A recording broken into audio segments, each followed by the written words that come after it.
All right, well, Donald Trump has opened yet another global front, this time against China. While wars continue in Ukraine, Gaza, and the Gulf, Trump is now reviving explosive allegations that China interfered in the 2020 US presidential elections. Trump claims that the Chinese Communist Party gained access to nearly 220 million American voter records, including names, addresses, phone numbers, and even political affiliations. He further alleges that fake US driver's licenses were manufactured to facilitate voter fraud and that intelligence agencies deliberately downplayed China's role. Trump has also claimed that thousands of Chinese students illegally voted in the election, an allegation for which no conclusive public evidence has been presented. The accusations come even as the US Senate is pushing a bill that could impose up to 100% tariffs on countries, including India, that continue buying Russian oil. Well, the allegations against China are not entirely new. Over the past few years, Beijing has faced accusations of attempting to influence elections in countries including Canada, Australia, and Taiwan through funding networks. Political influence operations and disinformation campaigns. China has consistently denied such allegations. So, is Trump preparing for an even bigger confrontation with Beijing? And could this fresh political offensive reshape America's already tense relationship with China? We'll debate. Some breaking news also coming in. China has denied President Trump's claims of 2020 election interference as groundless and fabricated, stating it has no interest in US internal affairs. Beijing urged Washington to stop politicizing China in its election. Let's talk about this with our guest. Joining us on the platform is Ambassador Bhaswati Mukherjee, former diplomat. Joyita Basu, editor of the Sunday Guardian, is with us on the broadcast as well. Professor Madhav Nalapat, editorial director of the Sunday Guardian, joins us on the show. Mr. Sumit Peer, political commentator, with us. And last but by no means the least, Mr. Raymond Vickery, former Assistant Secretary of Commerce, is joining us all the way from Washington, D.C. Thank you, everyone, for being a part of this conversation. Professor Nalapat, I'll begin with you. Well, there was a time when Russia interfered with the American elections. Then it was China. How soon do you think, sir, India will also be accused of interfering in American elections? Not very soon, I think, Vineet. Please rewind to COVID-19, to 2019, and you go back to the papers that the Director of National Intelligence, Tulsi Gabbard, the ex-director, she released on her last day in office. She released the full transcripts of the fact that this COVID-19 virus was basically a lab leak from the Wuhan Virological Institute, Wuhan Institute of Virology. And thereafter, Dr. Anthony Fauci and others covered it up because the National Institute of Health was funding this research. And the research was not for medicine. It was for developing bioweapons. The entire trove of documents is now available in the public domain thanks to Tulsi Gabbard. She was a brilliant DNI. I don't know why she left, but I'm sure we've not heard the last of her. So now look at this whole situation. At that point in time, President Trump was calling it, when he was president, the China virus. Everybody, Fauci and everybody else reacted and said, no, it's not a China virus. There must be some mammal involved. They tried the bat theory, the bat woman, it didn't work out. They tried other theories, didn't work out.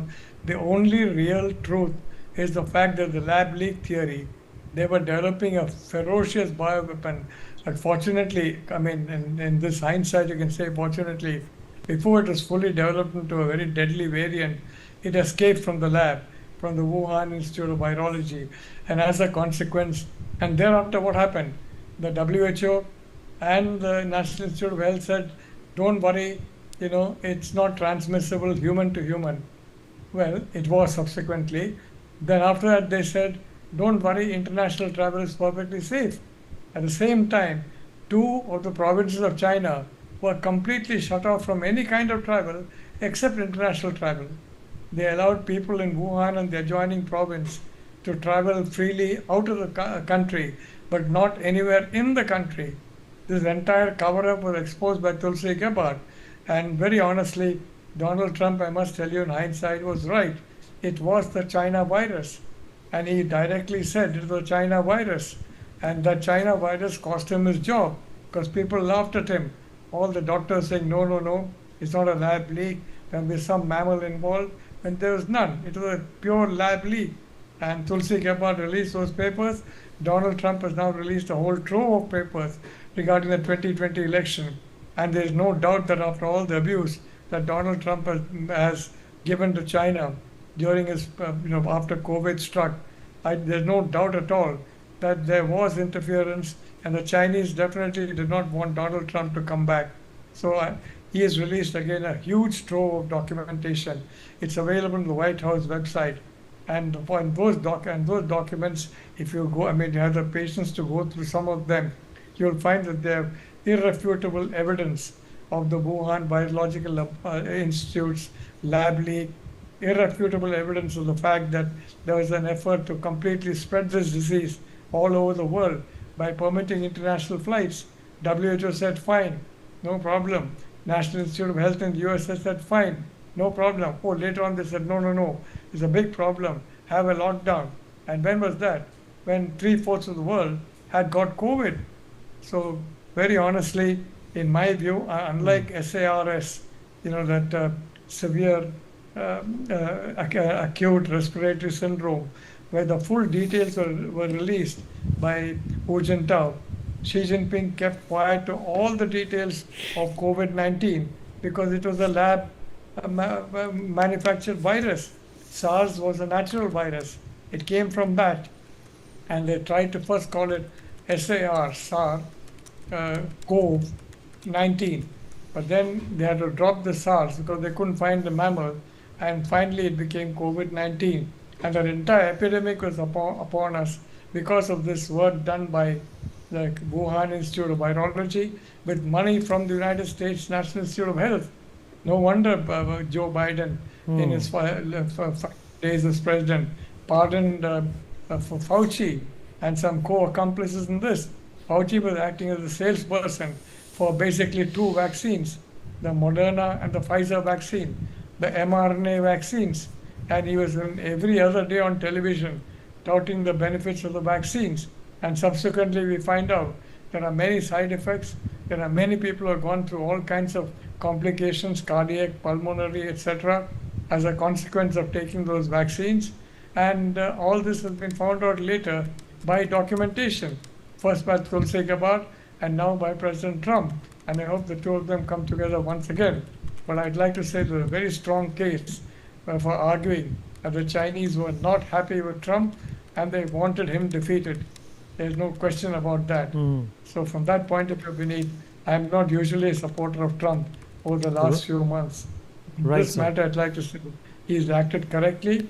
He's released information to the public domain, just as Tulsi Gabbard did on her last day as the Director of National Intelligence. And all documents that we go through, and you have experts who go through.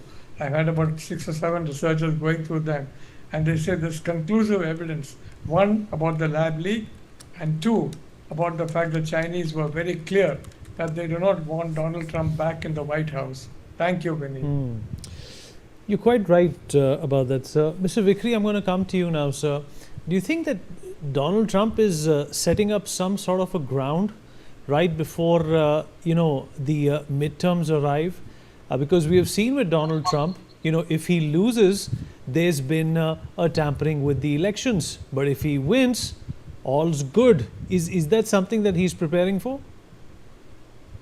Well, thanks very much for having me and allowing me to comment on this. It seems to me that the larger picture is the one that you have put your finger on. This is not really aimed at China. It's not really a matter of trying to create some additional problems or confrontation with China even. What it is about is the drive by President Trump to stave off defeat at the midterm elections, and really even more broadly to convert the kind of checks and balances constitutional approach which we have had, which is not presidential rule, it is not authoritarian, to convert it into something that he controls. And his address last night was aimed at that. He ended up with a cry for passage of what he calls his SAVE Act, really, which is a voter suppression act, require proof of citizenship, for example, in order to be able to register when most people don't know where their birth certificate is and don't have a passport. So it becomes more difficult even to get on the voter rolls, to do away with mail-in ballots. And this is because all the polls show that his popularity is very low. It's in the 30% range. The question of his adventuresome in Iran, about 70% of voters in the United States disapprove of that. So the Chinese aspect of this, while very important, really is secondary, in my view, to what he's trying to lay the basis for. And the basis really is to say that there is a national security emergency which will require intervention in the midterms. It will require federal intervention in order to secure the United States of America. The real flaw in terms of the argument which he put forward last night is the business about the 220 million voter records which China has. He did not say that having those records had really done anything, that China had used them in some way. And I can tell you, as a person who's run for office in the United States, been elected to the House of Delegates, the oldest legislative body in the New World, 3 times, that all of that is public information in the United States.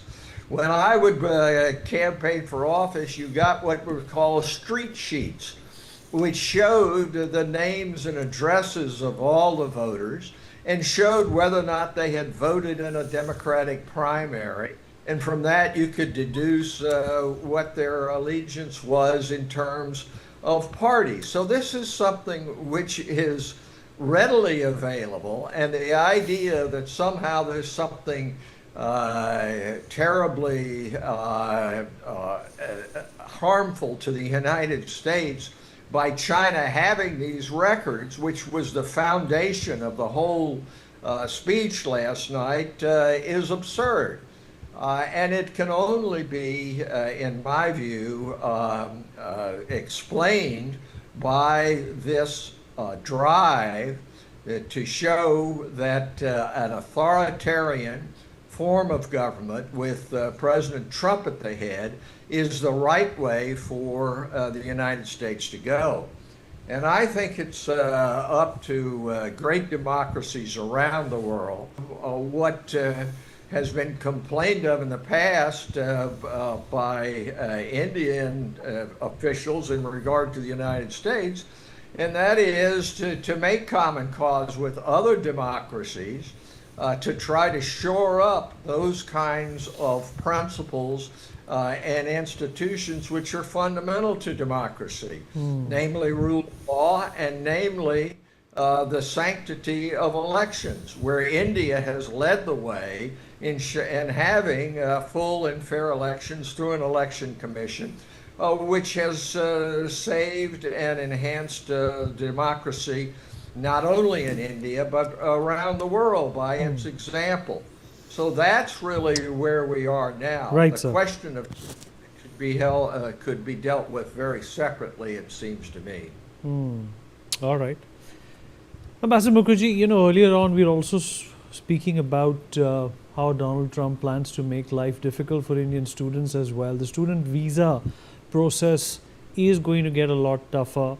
And now, this blame game towards China. How badly has the world order been disrupted by Donald Trump? And even if he's gone in the next term, how long will it take for mature countries like India to stabilize the damage which has been rendered by Donald J. Trump?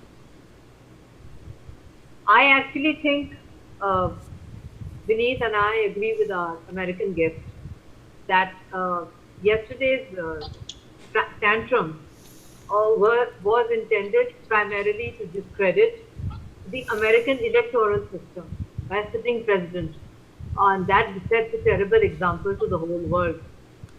Secondly, as far as China is concerned, Vineet, he suffers from what I call strategic confusion because he doesn't have a coherent China policy. Sometimes he refers to China as the becoming G2, US and China. Whenever he tries to threaten China, he's backed off because, like all bullies, he doesn't want to take on too much of strength. He prefers to bully those whom he considers weaker, much weaker than US, which is why he tried to bully India in the first place. As far as the calculations are concerned, it would appear that he is going to lose the midterm. If he does that, he would become a lame duck president, unless he finds a way to say that these elections were sabotaged by both internal forces, democratic, left liberal, whatever you want to call it, and external forces like the Chinese. If you notice, he has carefully changed his tone towards Russia. Earlier, it was always about how Russia sabotages elections. Now he's talking about China. But at the same time, one has to also respect that President Trump has not really destroyed the world order. He has just put himself in a situation where everybody is praying for the midterms so that he goes, or for the end of his term, and really it would not be possible for United States to create a second Donald Trump. In my opinion, as we used to say of some of our Indian politicians whose names I won't take, Donald Trump is a unique specimen of humanity. It is not possible for anyone who succeeds him to be remotely like him in any way. And therefore, as far as the India-US relationship is concerned, it's intact, it's people to people, it's multi-layered, and we've got used to him sometimes threatening us 100% tariffs, then backing off. His 100% tariffs have made antibiotics unaffordable to middle-class people in the United States, is what my American friends tell me, because they are all made in India. And they are, what costs us 100 rupees here is costing the Americans close to 200 US dollars. So he is actually penalizing the common person in the United States by, for instance, his 100% tariff on Indian pharmaceutical products. And we can always find new markets. In fact, as far as India is concerned, Vineet, we have learned a very good lesson. Number one, don't depend too much on your strategic partners. Number two, remember that when you are confronted, you will be all alone. Learn to fight on your own. Number three, don't put all your eggs in one basket. Diversify everything, whether it's strategic partnership or it's trade or it's energy. The lesson that India has learned is diversify, diversify, diversify, so that we are never held to this kind of open strategic blackmail or insult by somebody who only tries to bully those whom he considers are weak countries. And clearly, India, he thinks, is a weak country. But we've been saved because we are a nuclear weapon state. It's the nuclear weapon that has saved India from further bullying. Absolutely right. Joyita, you've always had strong opinions about how Donald Trump treats India, but perhaps that same treatment is also being meted out to China as well. Vineet, let's not forget one thing, and that is, if there is only one thing that is of importance to Donald Trump, and that is Mr. Donald Trump himself.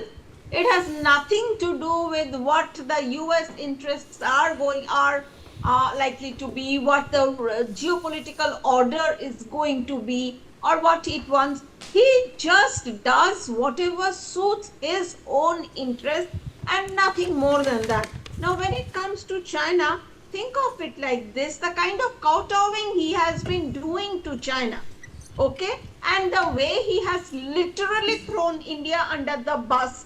If you see the kind of comparison in terms of the treatment, and we have all seen, how he has been trying to kind of literally be very friendly with Xi Jinping and ensure, because Xi Jinping, they have a hold, I mean, the kind of debt, etc. They're beholden to China, Mr. Trump's, the US is right now.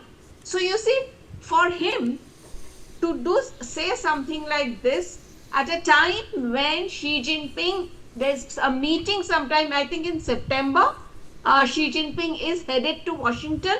Ahead of that, when he does something like this, what does it show? He is not interested in US-China relations. He is interested in his own election, primary. So basically, and at the same time, he's basically trying to cast aspersions on the election that he lost. Now, whether China, I mean, there has been an investigation and nothing has been found in terms of Chinese interference in US election. I'm not saying that China does not do it or China is not capable of doing it. Interference, China is very much capable of doing. But at the same time, he is basically saying this to basically say that 2020 election that I lost, I did not lose it. All right. So what it shows is the fundamentally undemocratic trait in Mr. Trump. The reason why, if you remember that January 6th siege of the Capitol happened, it's all a pattern. And that is what exactly he is continuing with. But at the same time, if we are going to, as I said, if you think that, it's essential for US and for basically a G2 world, if that is what he wants, if it is important to have good relations with China, then, well, he doesn't care about that as well. He has made it not only is he undemocratic, he is also totally self-centered. He can't see beyond his own nose. Sumit Peer, let's also talk about, the problem at hand when it comes to the West Asia war. Donald Trump knows that maybe the Americans can somehow get by, with the disruption in energy. But, countries like India definitely cannot. And yet he claims to have the highest regard for Prime Minister Modi. What is India and the world supposed to trust that Donald Trump says? Vinny, thank you very much for having me on your show. And it's a very important question which you asked. Thanks for that. Look, in today's world, everybody is bothered about his things, and their outcomes. Look, we are very eager to do a trade deal with America, which we're going to get a $500 billion of trade per year at a GDP of $4.3 trillion. $500 billion matters a lot. And I think our Prime Minister and all the ministers from this side and other side are trying their hard to, get those last things done and things sorted out. So as far as Iran is concerned, yes, there have been certain problems. Our imports of oil and gas from Middle East have dropped by 90%, but still in this country, everything runs pretty much. We have developed our maximum redundancy. Now, let me tell you, if I can be very blunt, Middle East for next 1 decade is not going to be any reliable source for any oil and gas. The way it is going, I don't know what will be left after the war. How much can they sell? Who can buy? And can you risk to send your ships there? We recently got about 12 men killed. We have a DGMA giving and issuing and advisory to all ship owners and all, don't send a ship there which has Indian crew on that, because we don't know we don't want to have our people dying. That is the state of affairs there. So, I mean, if we keep the Middle East aside, that is for the Americans and Israelis and Iranis to settle within themselves. I have no sympathy and empathy for this regime in Iran, which is a mullah regime, and they believe in life after that, and they have very dangerous visions of the world. So, I mean, I don't even agree they are a part of the Persian civilization, because that's different. These mullahs came just 50 years back and destroyed the whole Persian civilization. So the problem here is that, when we look at America, we have to look at a relation which suits us, and till the day it suits us, and as and when it suits us. Coming back to the discussion regarding the China, let me point some things to you. Police stations in America, reality or unreal? True. millions of people, a few 100,000 people kind of got into America, Chinese, true or untrue. Donald Trump comes, a lot of them disappear automatically. How much of fentanyl is pushed into America through Mexico? Now the Mexican drug cartels getting the intel from China and the precursors from China to have dominance. Now, Quds Force tying up with Mexican drug cartels to eliminate Trump, and how many attempts have been done? Israel very recently telling them that a Trump will be executed possibly during his trip to Turkey, when our good friend Tayyip Erdogan was the host. It's not untrue. And then on the top of that, you see all the attempts which have happened on Trump. It's not I'm a fan of Trump, but look at the whole thing around. China as a country is capable of doing anything, what Professor Madhav Nalpat rightly said. And, you know, they are friends of nobody. I mean, they are not friends of India. And given a chance, they will do everything what they can do to scuttle our interests as and when it happens. Now, China interfering is not new. And we know political interference is not new. Look at the company called Cambridge Analytica. We have some very senior politicians here. Even our leader of opposition have signed a MOU with Chinese Communist Party. He never told the country what is in that MOU, but it was signed with Xi Jinping. Now, with all those things happening, with those interference of China happening, and let me tell you, sir, in America, how many millions of acres of land was bought by Chinese and their entities near American air bases and American military fields? Five states in America have cancelled those holdings, which are in thousands and thousands of acres. They have cancelled because they were seen as a security threat. So if I go on telling you about the list, there's a lot which China has done on the ground. And if they were trying to scuttle an election, they were trying to manage an election. Yes, well, obviously, there are no elections in China. There's a king who rules there, and he's not, till the time he dies, nobody's going to be the king. So they are not comfortable with people having elections. And definitely, they don't want a Modi to win. They don't want a Trump to win. They don't want a Netanyahu to win. They don't want any of these people to win. They want the people to win who can come here and talk of coalition dharma, who can talk of geopolitical compulsions, where the things can be written in Beijing and implemented in Bombay, where the things can be written in Washington and implemented in Delhi. These are the kind of people they want. They don't love these kind of people who can still hold to the ground. So China playing games is natural, and hasn't China said on record, we have put billions of dollars in propaganda? Hasn't China put those billions of dollars in propaganda? Yes, they have. So once we know all these blatant facts, we know what China has been doing, and including the Wuhan virus, even wherein you and me, and we lost some near and dear ones. Everybody in the world has lost somebody. So looking at the record, I was not surprised about the China's interference. So far as the midterms and all go, that is Trump's case. Let him win, let him lose. It doesn't matter to us. Our relation with America will go beyond Trump. And we are trying to get best out of the relation to the best of the capability, and that is what India should do. We have a very transitional relation with America, and that is the best way to do with the Americans, because there are no friends and enemies in geopolitics. As long as your interests are met, your things are met, trade happens, business happens, we are fair and good, we are even. And if they think we are going to fight their wars, no. If we think they are going to fight our wars, no. As long as the trade on commerce happens, we keep our business, they keep our business. Happy-go-lucky, man. There's nothing much to talk about. Fair enough. I think we got a lot of intellectual perspectives into this debate, but unfortunately, as much as I'd like to continue to talk about this, we have run out of time. Would like to thank everyone who were a part of this conversation. We'll take a short break. Be right back.